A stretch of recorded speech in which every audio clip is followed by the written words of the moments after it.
English ವ್ಯಾಕರಣದಲ್ಲಿ ಭಾವಸೂಚಕ ಚಿಹ್ನೆ exclamation mark ಬಳಸುವ ನಿಯಮಗಳು.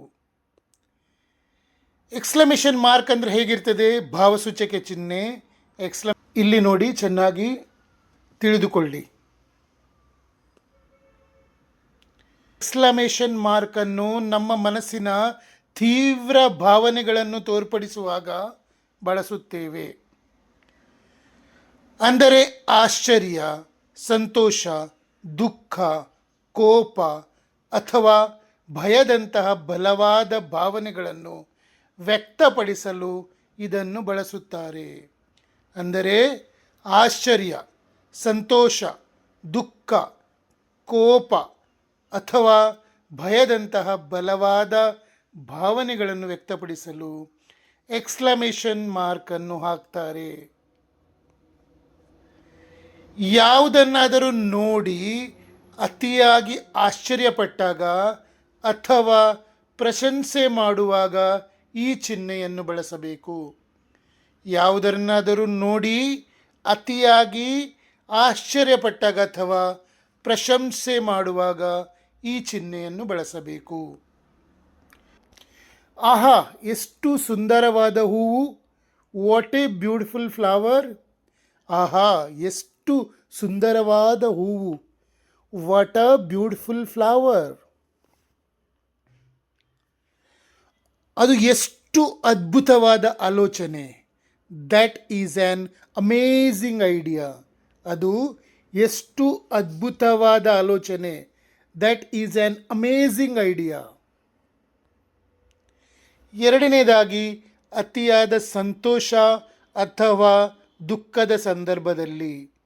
ಅತಿಯಾದ ಸಂತೋಷ ಅಥವಾ ದುಃಖದ ಸಂದರ್ಭದಲ್ಲಿ, ಯಾವುದಾದರೂ ಗೆಲುವಿನ ಸಂಭ್ರಮದಲ್ಲಿದ್ದಾಗ ಅಥವಾ ಆಘಾತಕಾರಿ ಕೆಟ್ಟ ಸುದ್ದಿ ಕೇಳಿದಾಗ, ಯಾವುದಾದರೂ ಗೆಲುವಿನ ಸಂಭ್ರಮದಲ್ಲಿದ್ದಾಗ ಅಥವಾ ಆಘಾತಕಾರಿ ಕೆಟ್ಟ ಸುದ್ದಿ ಕೇಳಿದಾಗ ಬರುವ ಉದ್ಗಾರಗಳ ನಂತರ ಇದನ್ನು ಬಳಸಬೇಕು.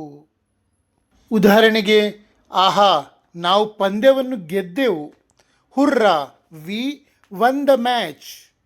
ಆಹಾ, ನಾವು ಪಂದ್ಯವನ್ನು ಗೆದ್ದೆವು. Hurrah, we won the match. ಅಯ್ಯೋ, ಅವಳು ಬಿದ್ದು ಬಿಟ್ಟಳು. Alas, she fell down. ಅಯ್ಯೋ, ಅವಳು ಬಿದ್ದು ಬಿಟ್ಟಳು. Alas, she fell down. ಮೂರನೇದಾಗಿ, ತೀವ್ರವಾದ ಆದೇಶ ಅಥವಾ ಎಚ್ಚರಿಕೆ ನೀಡುವಾಗ. ತೀವ್ರವಾದ ಆದೇಶ ಅಥವಾ ಎಚ್ಚರಿಕೆ ನೀಡುವಾಗ ಸಾಮಾನ್ಯವಾಗಿ ಆದೇಶಗಳಿಗೆ ಫುಲ್ ಸ್ಟಾಪ್ ಬಳಸಿದರೂ ಗಟ್ಟಿಯಾಗಿ ಕೂಗಿ ಹೇಳುವ ಆಜ್ಞೆ ಅಥವಾ ತುರ್ತು ಎಚ್ಚರಿಕೆಗಳಿಗೆ ಈ ಚಿಹ್ನೆ ಬಳಸಬೇಕು.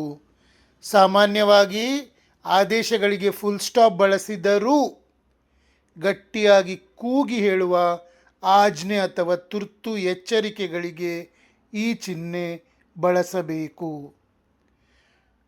ಉದಾಹರಣೆಗೆ, ನಿಲ್ಲಿಸು, ಅಲ್ಲಿಗೆ ಹೋಗಬೇಡ. Stop, don't go there. ನಿಲ್ಲಿಸು, ಅಲ್ಲಿಗೆ ಹೋಗಬೇಡ. Stop, don't go there. ಜಾಗ್ರತೆ, ನೆಲ ಜಾರುತ್ತಿದೆ. Watch out, the floor is slippery. ಜಾಗ್ರತೆ, ನೆಲ ಜಾರುತ್ತಿದೆ. Watch out, the floor is slippery.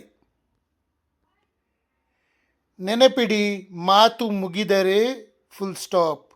ಮಾತು ಮುಗಿದರೆ ಫುಲ್ ಸ್ಟಾಪ್. ಪ್ರಶ್ನೆ ಕೇಳಿದರೆ ಕ್ವೆಶ್ಚನ್ ಮಾರ್ಕ್. ಪ್ರಶ್ನೆ ಕೇಳಿದರೆ ಕ್ವೆಶ್ಚನ್ ಮಾರ್ಕ್. ಭಾವನೆ ಉಕ್ಕಿ ಬಂದರೆ ಎಕ್ಸ್ಕ್ಲಮೇಷನ್ ಮಾರ್ಕ್.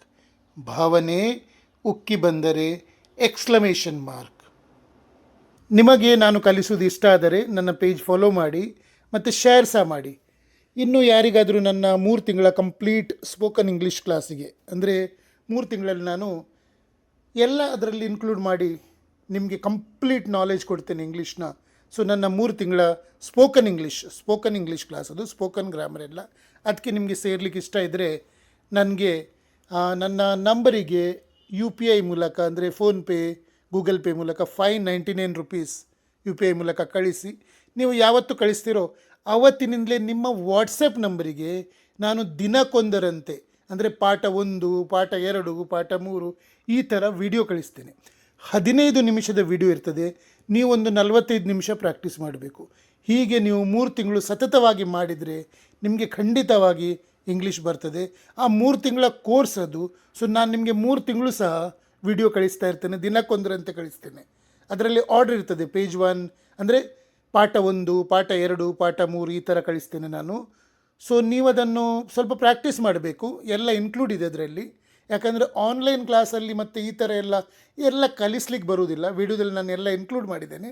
ಸೊ ಅದನ್ನು ನೀವು ಮಾಡಲೇಬೇಕು. ಅಂದರೆ ಎಲ್ರಿಗೂ ನಾನು ಹೇಳ್ತೇನೆ ಅದು ಕಂಪಲ್ಸರಿ. ಅಷ್ಟನ್ನು ನೀವು ಮಾಡಿದರೆ ನಿಮಗೆ ಇಂಗ್ಲೀಷ್ನ ಕಂಪ್ಲೀಟ್ ನಾಲೆಜ್ ಬರ್ತದೆ. ನೋಡಿ, ಇಂಗ್ಲೀಷ್ ಗೊತ್ತಿಲ್ಲದವರು ಯಾರಿಲ್ಲ.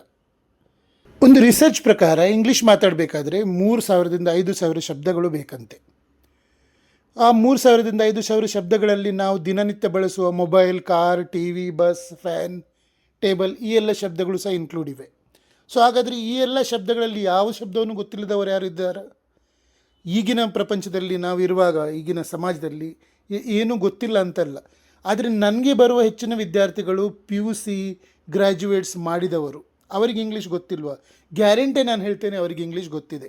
ಇಂಗ್ಲೀಷ್ ಗೊತ್ತಿಲ್ಲದಿದ್ದರೆ ಅವರು ಹೇಗೆ ಮಾಡ್ತಾರೆ ಎಜುಕೇಷನ್? PUC ಹೇಗೆ ಪಾಸ್ ಆಗ್ತಾರೆ? ಗ್ರ್ಯಾಜುಯೇಷನ್ ಹೇಗೆ ಮಾಡ್ತಾರೆ? ಅವರಿಗೆ ತೊಂದರೆ ಇರುವುದು ನಾಲೆಜಲ್ಲಿ ಅಲ್ಲ. ಅವರಿಗೆ ತೊಂದರೆ ಇರುವುದು ಅವರಿಗೆ ಕಾನ್ಫಿಡೆನ್ಸ್ ಇಲ್ಲ, ಧೈರ್ಯ ಇಲ್ಲ. ಅವರು ಏನು ವಾಕ್ಯ ಮಾಡ್ತಾರೋ, ಕನ್ನಡದಿಂದ ಇಂಗ್ಲೀಷಿಗೆ ಭಾಷಾಂತರ ಮಾಡ್ತಾರೋ ಆ ವಾಕ್ಯ ಸರಿಯೋ ತಪ್ಪು ಅನ್ನುವ ಒಂದು ಅಂಜಿಕೆ ಇದೆ. ನನ್ನ ಈ 3 ತಿಂಗಳ ಕೋರ್ಸು ಮತ್ತು 32 ವರ್ಷದ ಅನುಭವದಲ್ಲಿ ನಾನು ಅದನ್ನೇ ಸಾಲ್ವ್ ಮಾಡ್ತಾ ಇದ್ದೇನೆ. ಈ ಕೋರ್ಸ್ ಮಾಡಿದರೆ ನಿಮಗೆ ನೀವು ಏನು ಯೋಚನೆ ಮಾಡ್ತೀರೋ, ಯಾವ ವಾಕ್ಯವನ್ನು ಇಂಗ್ಲೀಷ್ನಿಂದ ಮಾತಾಡಲಿಕ್ಕೆ ಇಷ್ಟಪಡ್ತೀರೋ ಅದು ಸರಿಯೋ ತಪ್ಪು ಅಂತ ನಿಮಗೇ ಗೊತ್ತಾಗ್ತದೆ. ಒಂದು ಸಲ ನಿಮಗೆ ಗೊತ್ತಾದರೆ ನೀವು ಖಂಡಿತವಾಗಿ ಇಂಗ್ಲೀಷ್ ಮಾತಾಡ್ತೀರಿ, ನನಗೆ ಗೊತ್ತುಂಟು.